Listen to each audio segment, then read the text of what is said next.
The Wicked Will Rise, Chapter 6. I opened my eyes. I think. Anyway, I was awake, and I was back in my room in the Monkey's Treehouse Village. Ozma was crouched over me, staring into my face with exactly the same look of intensity that she'd worn in my dream. Somewhere behind her pupils, I saw the glowing embers of what had recently been flames. Light streamed through the windows, casting her in an almost silhouette. She reached out her hand for mine. "Rise," she said. That one word startled me so badly that I almost flipped out of the hammock. But then the princess stuck out her tongue and blew me a raspberry, and when she started to laugh, I felt my heart slowing back to a normal rate. I was imagining things. It had only been a dream. Right? I put my hand on Ozma's and let her help me up, trying to quiet my mind. It was only a dream, I told myself again. But what if it had been something more? And what had it meant? Most importantly, why did I feel almost disappointed that it was over now? What did it say about me that I had felt myself approaching something truly evil, and that even though I'd had every opportunity to back away, I'd taken a step closer, and then another? Some part of me had even wanted it. Maybe. I decided for now just not to think about it. Standing up, I felt a little unsteady on my feet from the day before, but the sleep had done me good, and the soreness in my arms and legs were mostly gone. Last night, I'd been too tired to really examine our quarters, but now I had a chance to look around. There really wasn't a lot to see.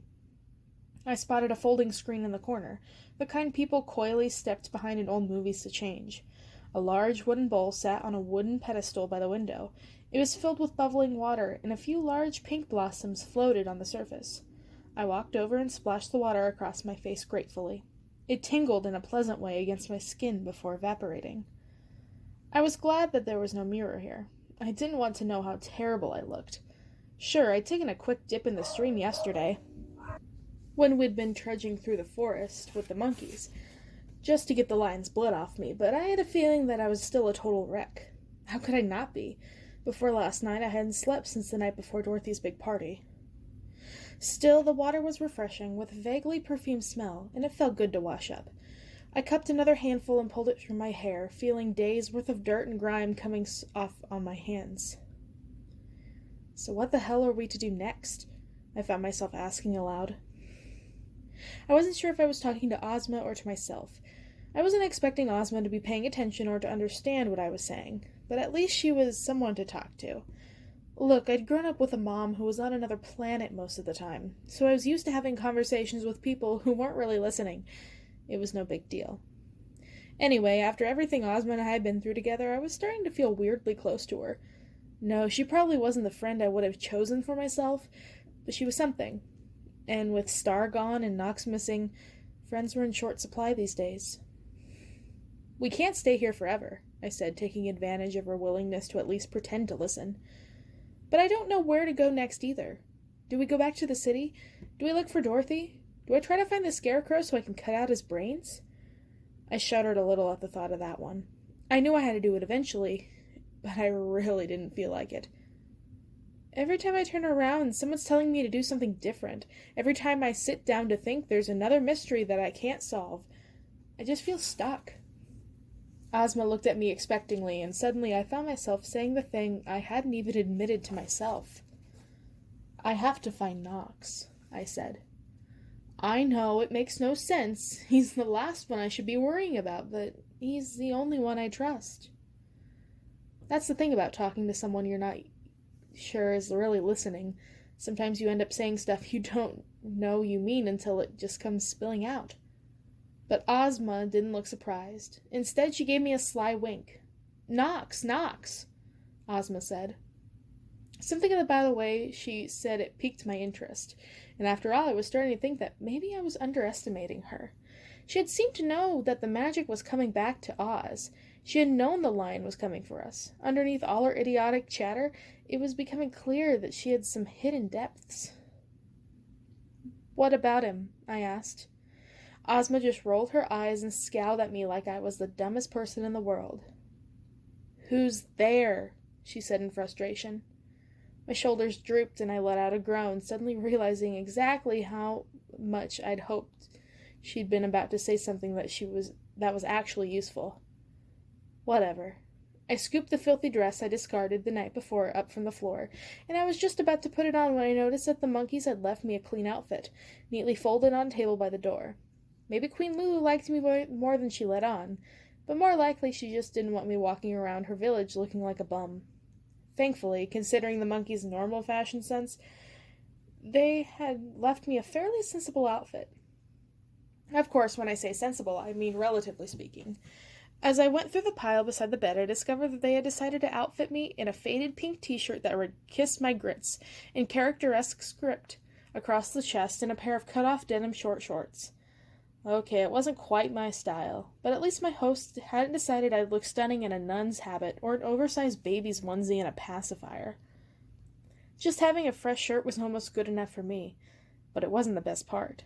When I got to the bottom of the stack, I almost jumped for joy. Of all the wondrous things I'd encountered in Oz, this might have been the most miraculous of all. A clean pair of underwear. I didn't even care that they were leopard print granny panties. I still felt like I'd won the lottery as I stepped behind the screen in the corner and put them on. How stupid am I asked myself aloud as I changed. I was still thinking about Nox. How is it possible that I'm here in the middle of a magical war, supposedly saving the world, or kingdom, whatever I'm supposedly saving, and all I can think about is some dumb boy? Tracking him down should be the last thing on my mind. I stepped out from behind the screen to find Ozma regarding me with amusement. "What?" I asked indignantly. "You don't like my outfit? Look, not everyone can pull off the nightgown and tiara look as well as you can, okay?" Ozma gave a little pirouette, sending her flowing white gown billowing, and I giggled. The girl was crazy, no question, but I had to admit that she was growing on me. "Hey," I said, suddenly curious.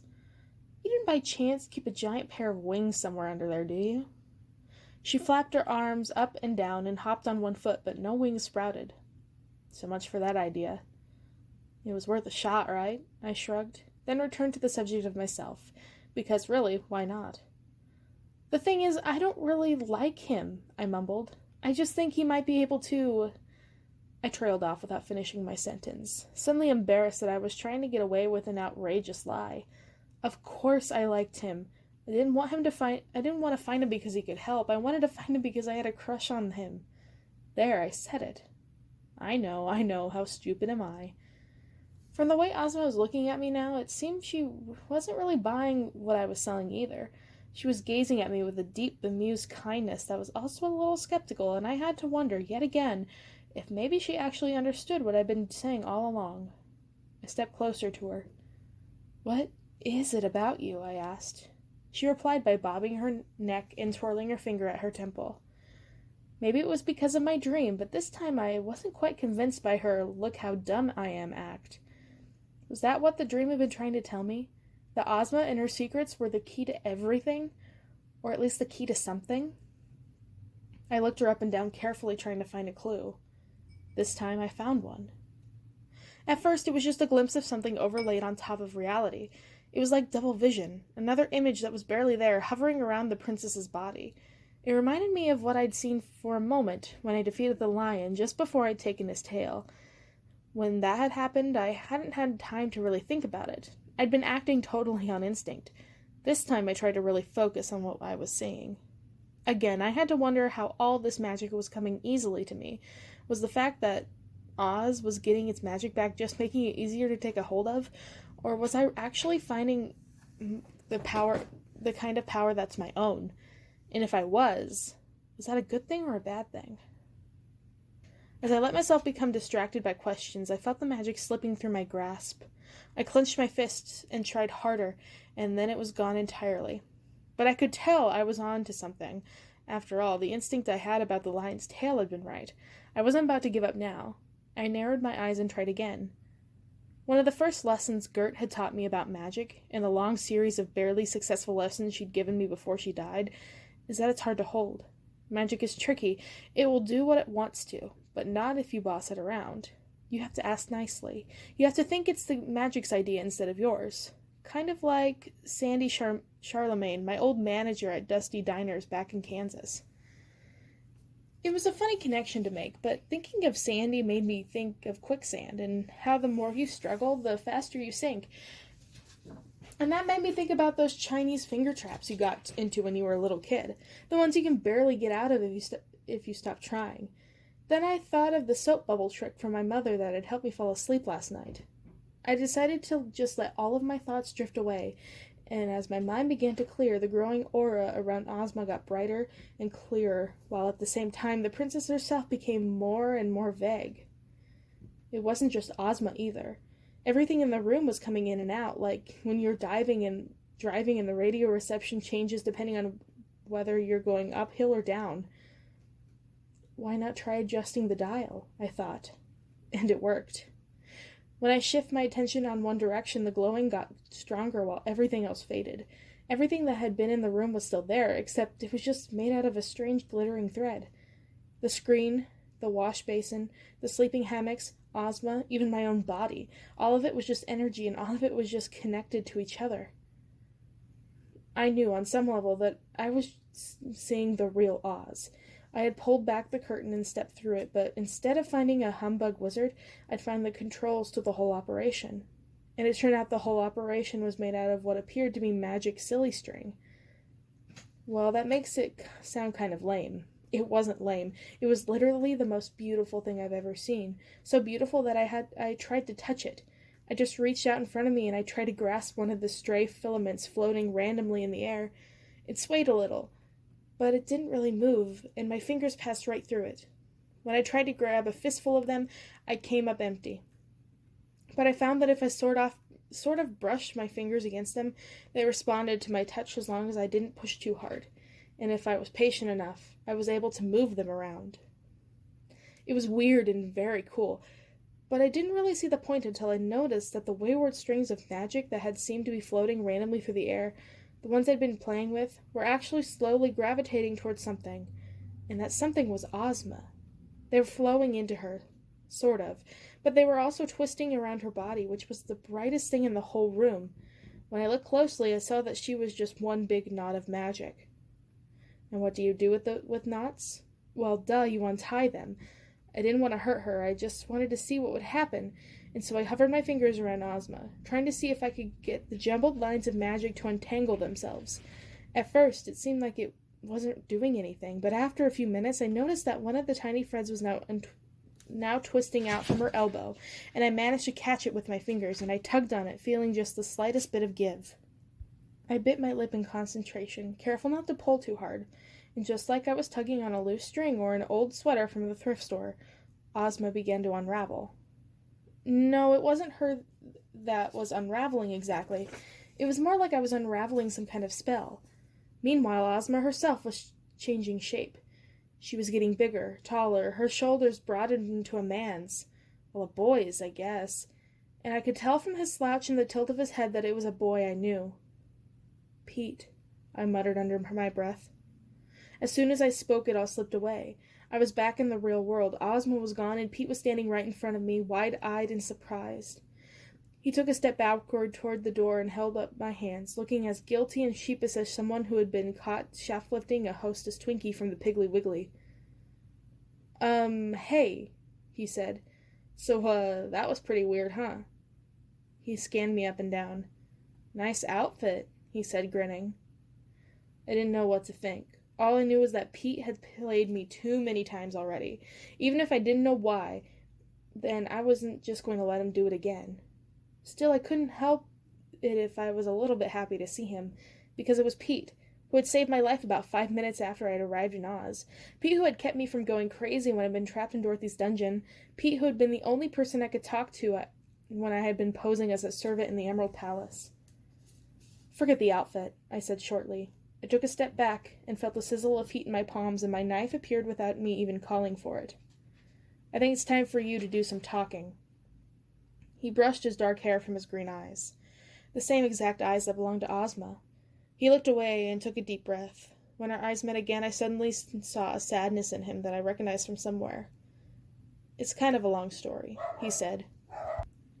Don't we have better things to talk about? Dude, I said. I took a step forward toward him, and I saw him glance at my knife. I didn't want to fight him, but I would if I came to it.